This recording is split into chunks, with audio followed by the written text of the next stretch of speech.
Welcome, ladies and gentlemen, to this episode of Renegade of Rants. I am the Renegade of Wrestling, J.J. Williams. I am the stat boy, Mike Caldwell. And this is the Diesel Dude. He wanted to sit around for a few minutes, and that's okay. And if he decides to go take a nap, more power to him.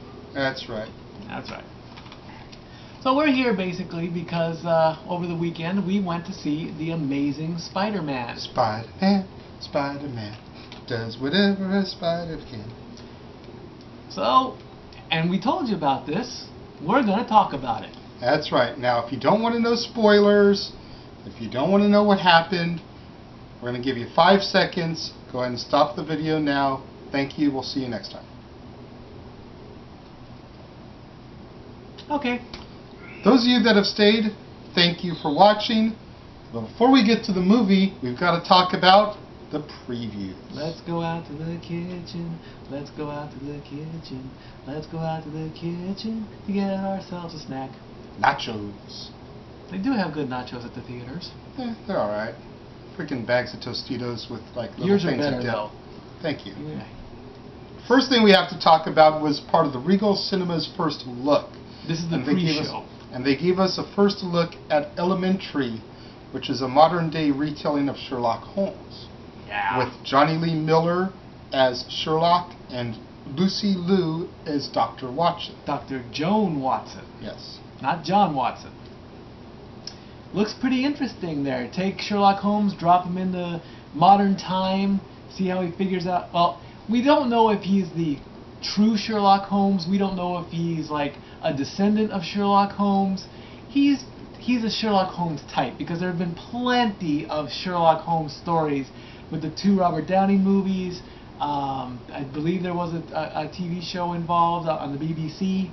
So we'll see what this version does. I'm pretty sure this is a modern day retelling of Sherlock. That's pretty much what they say in the first look. Yeah. I definitely will check it out for a couple of episodes, see if it hooks me. You know, Johnny Lee Miller was in Hackers way back in the day. Lucy Liu, everyone knows who she is from Kill Bill movies and Charlie's Angels and a bunch of other stuff. Yeah. The first preview we actually saw was for a movie called either Here Comes the Boom or simply Boom, because the website had the hashtag or the / followed by boom, not Here Comes the Boom. Okay. This movie looks like it'll be interesting. Kevin James, and essentially he works for a school where all the extracurricular activities are about to get shut down. No more band, no more music, no more sports, none of that. And he decides to try and save these programs by becoming an MMA fighter. Apparently on the underground scene. UFC fighters and MMA fighters make a lot of money. Even if they lose. Even if they lose. Which is kind of what got his interest in it. It was like, he got paid that much just to lose? Well, the fighter didn't know he was going to lose, but he still got paid. Well, yeah, but, you know, it's like, if I can make that much money and lose the fights, even if I lose all my fights, we can still save this school and the programs. And, you know, I commend that. I'm not the hugest Kevin James fan. I did like him in I Now Pronounce You Chuck and Larry and Grown Ups, even though in Grown Ups you could totally tell that he was playing the Chris Farley role. Ooh, forgot about that. He was still good in it. So I will probably at least Redbox this one if I don't get to see it in the theaters as like a cheap matinee or something. There you go. What do you think? I want to go see this. I mean, it's a happy... You actually want to pay the full price to see it? No, I'll see the matinee show. Okay. Well, if you're willing to see it at a matinee showing, then I'll go with you. That way we can do another one of these great episodes and review. Happy Madison Productions. We think. Selma Hayek's in it too. Henry Winkler's in it. Hey! Fuzzy. The Funzy. So, yeah. I'll... If it ever gets to if there is a local $2 theater near Long Beach. I think there's one in Norwalk. Oh yeah, that one. And I think there's one in Seal Beach also. Cool. Next one we saw was The Dark Knight Rises. Do we really have to go into detail about this? The third installment of the Christopher Nolan Batman series.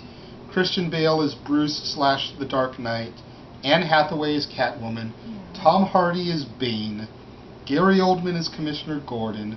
Morgan Freeman as Lucius Fox. Michael Caine as Alfred.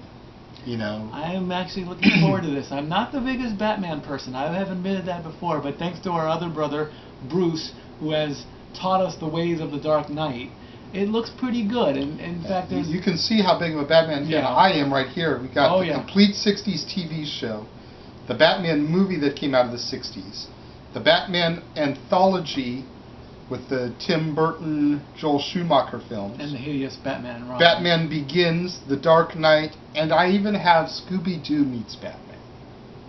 That's right. That's right. Now, apparently we all know in the backstory, Bane breaks Batman's back.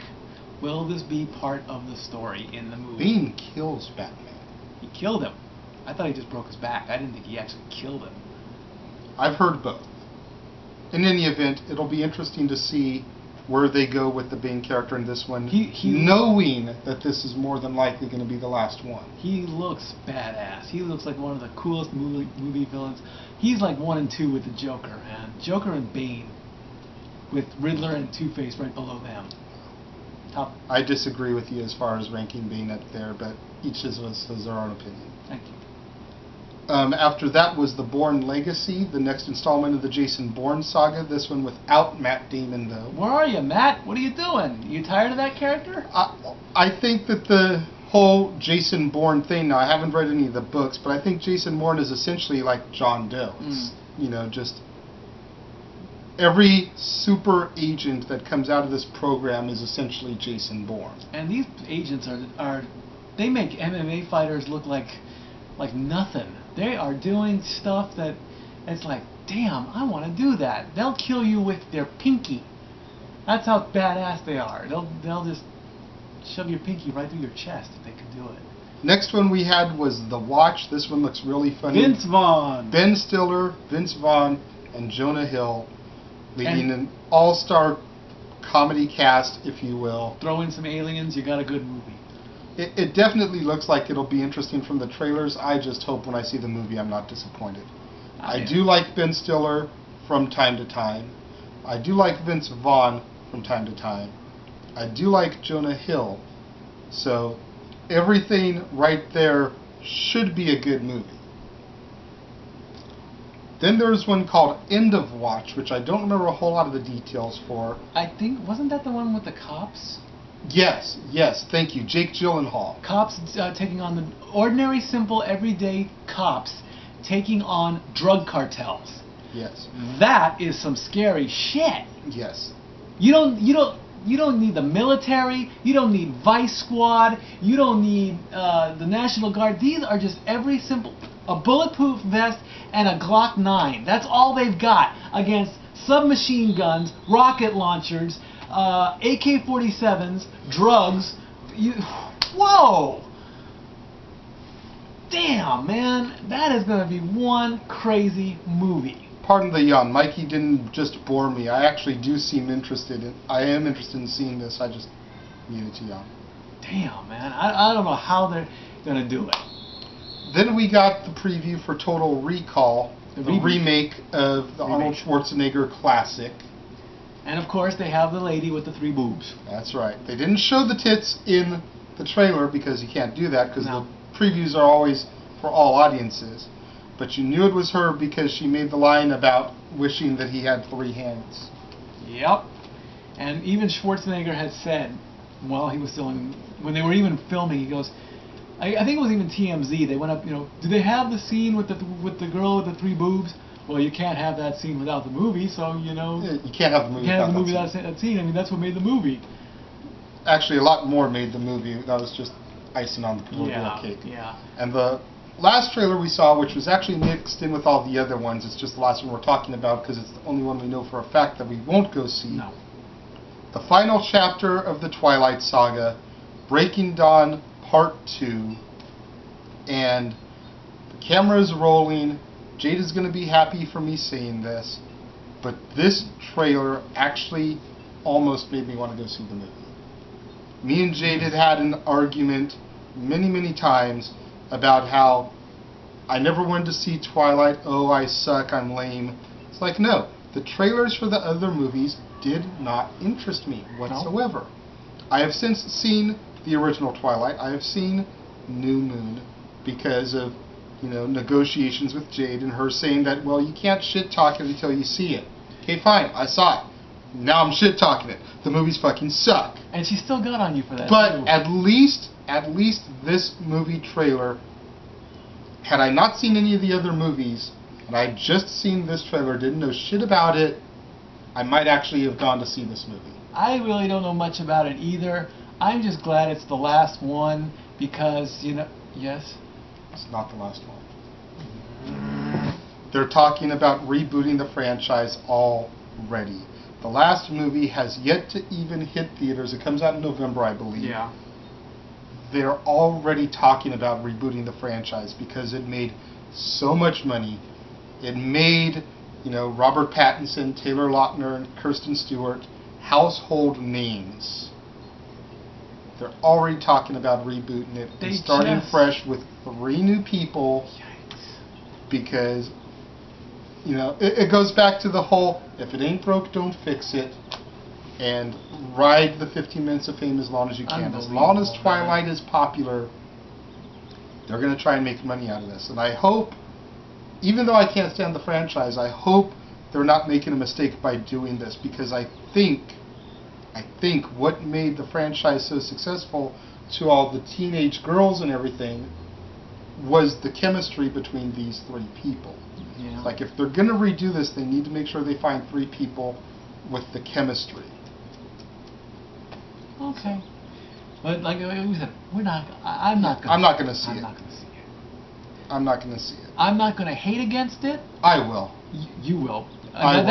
That'll be a fun episode. I refuse to sit through a movie that portrays vampires as pussies that sparkle.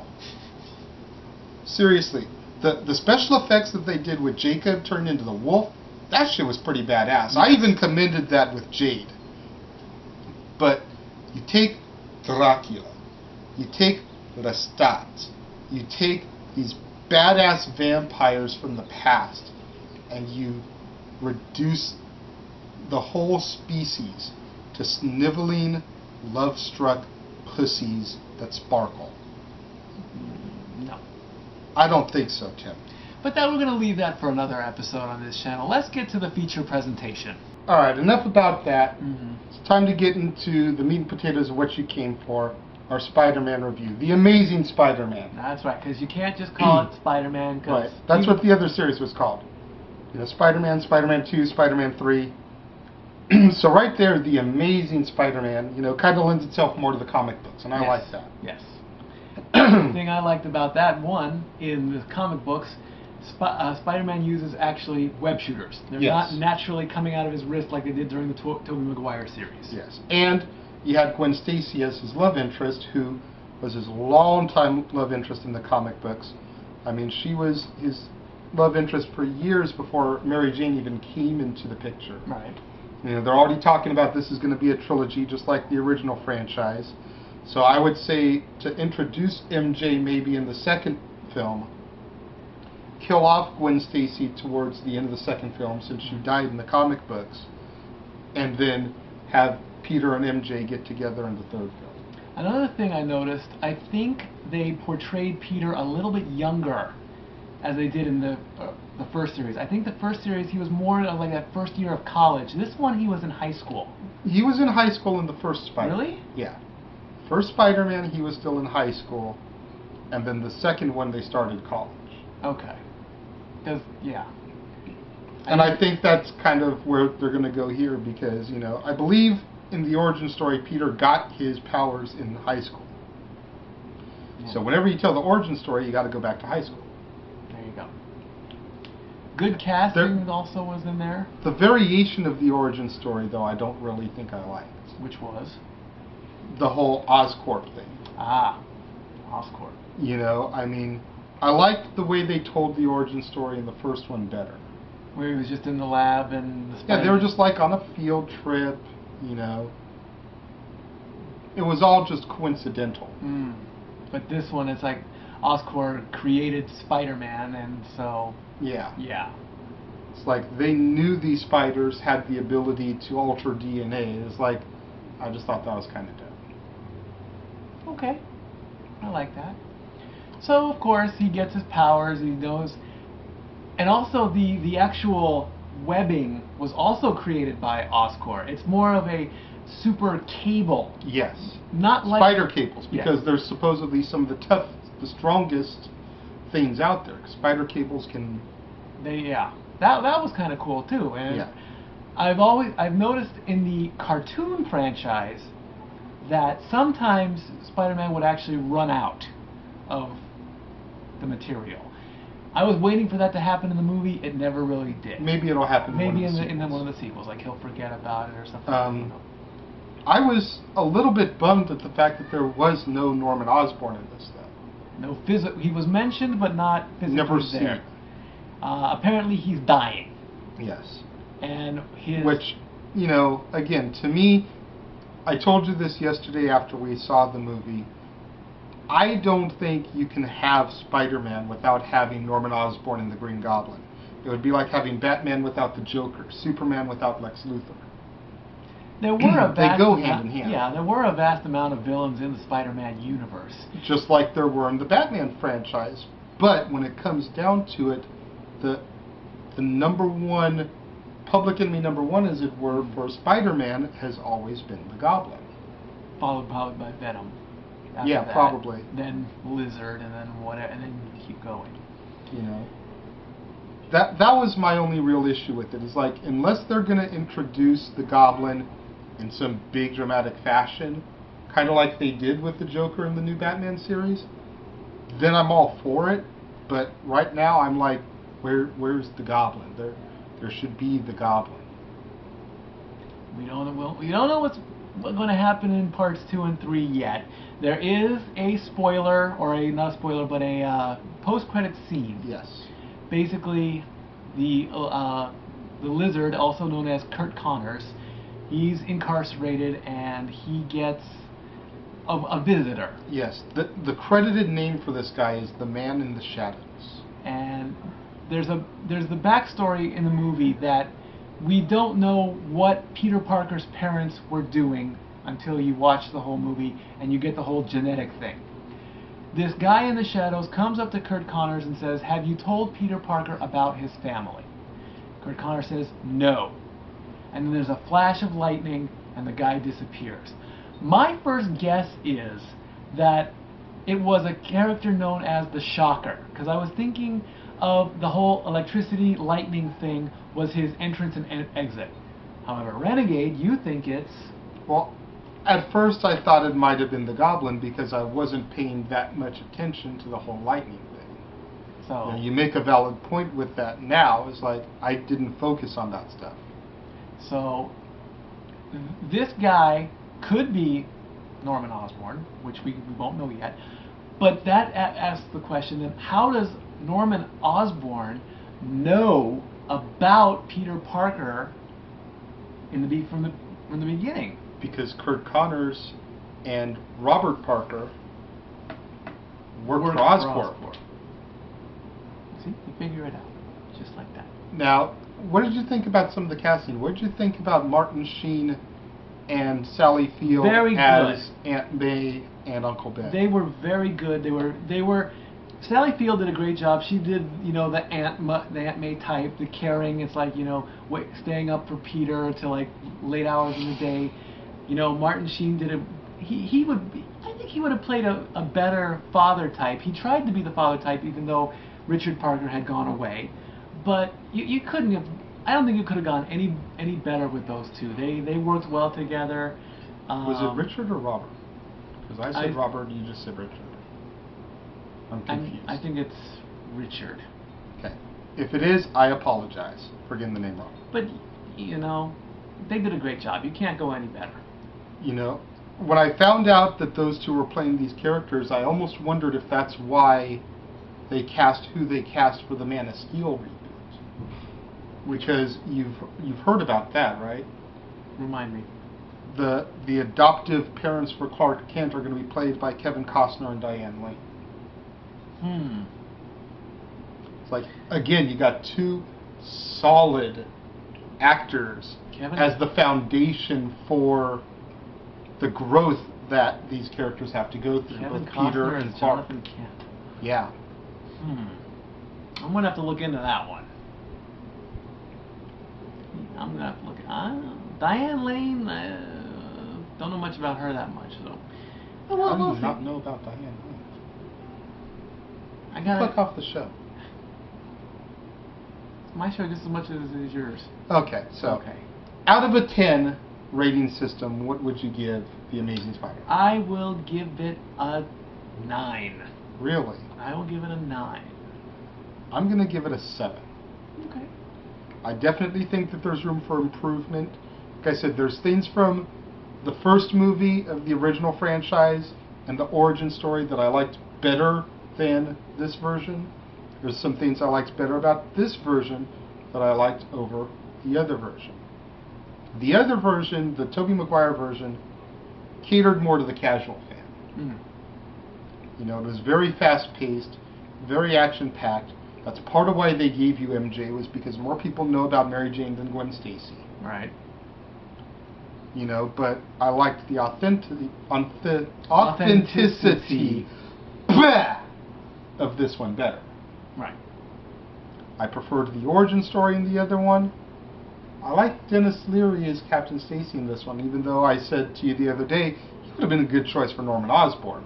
Yes, because... Look at the facial features alone between Dennis Leary and Willem Dafoe. They both could have made great Norman Osborn. Oh, yeah. And what did y'all think about The Amazing Spider-Man, those that have seen it? Let us know. Leave it in the comment boxes. Give us video responses. Yes. I actually got my first video review. Thank you. Back on episode 53. I'll touch about that on a later episode of Stat Blake. Let us know that stuff. Yeah. Totally. Thumbs up, thumbs down, best of 10, whatever you want to do. Let us know what you think. For this episode of Renegade of Rants, I am the Renegade. I am the Stat Boy. We will see you next time. Out.